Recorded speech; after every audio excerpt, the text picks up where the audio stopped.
All right, so I watched the Man City Arsenal game last weekend, and Arsenal won. And I rewatched the game to try to figure out, okay, how did they win? It seemed like were they disrupting Man City's possession model because they were actually outplaying Man City in the game. And I looked at the game again, and I kind of thought, actually, no, Arsenal's really not disrupting Man City's possession, and really they're just beating them to the second balls, keeping the tempo and the counters, and just defending better in their final third. And Man City played pretty bad when they entered the final third. But their build-up was pretty good. And not only that, I noticed they were doing something crazy, something I had never seen before.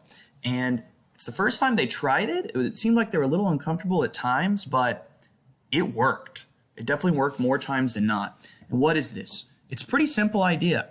They're just pushing Ederson way out of the goal, and they're getting an extra field player, not just when you're pressed to your own 6-yard box, but they're pushing Ederson 35, 40 yards up the field.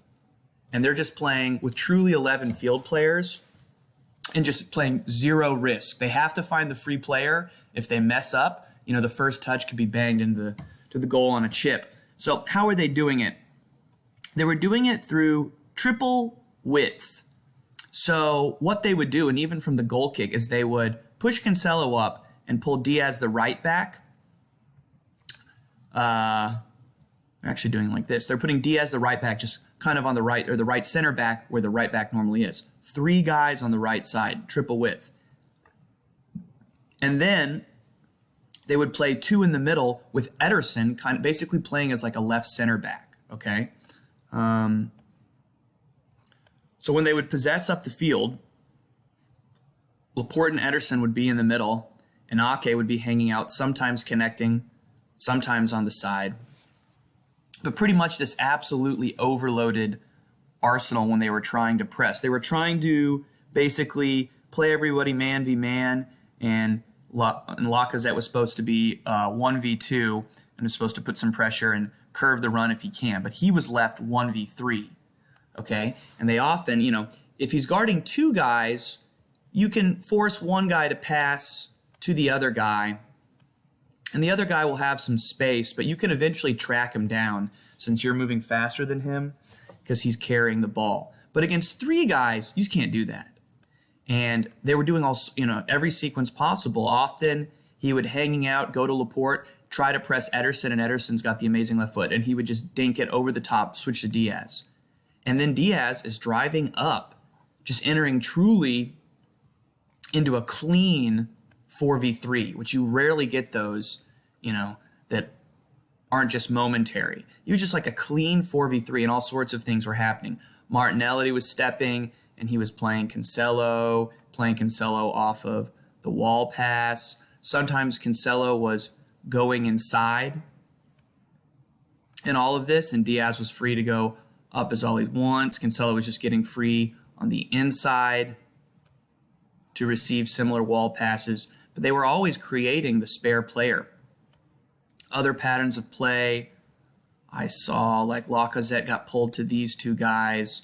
So Odegaard, he left Rodri, and they just immediately, boom, split the team, even though they're playing a team in the top 4, just split them right down the middle and had acres of space. And they went forward from here.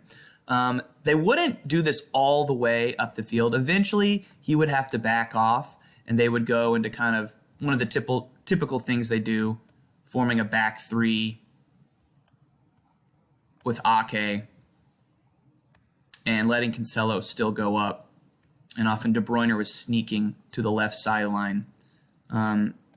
So when they would get higher up the field, maybe, past 40, 45 yards, they would go into this, which is something that they often are in this kind of setup here with 3 in the back, using this like hybrid fullback, center back that sometimes moves up to the midline and sometimes make a back 3. But it seems like even when they got caught in this set and they got 3v3, they were always looking to go back to involve Ederson again and put Lacazette in that 1v3, which just eventually would get them a free player in the midfield higher up. So it's just pretty simple. It's just a clean overload, rotating on the right side. And it's just, why does no one else do this? Because, if one pass gets picked and your keeper's, even like 23 yards out from goal, he'll get chipped, instantly. So they're kind of playing crazy high risk, crazy high reward. And I think it's pretty sweet. That's all I got. Peace.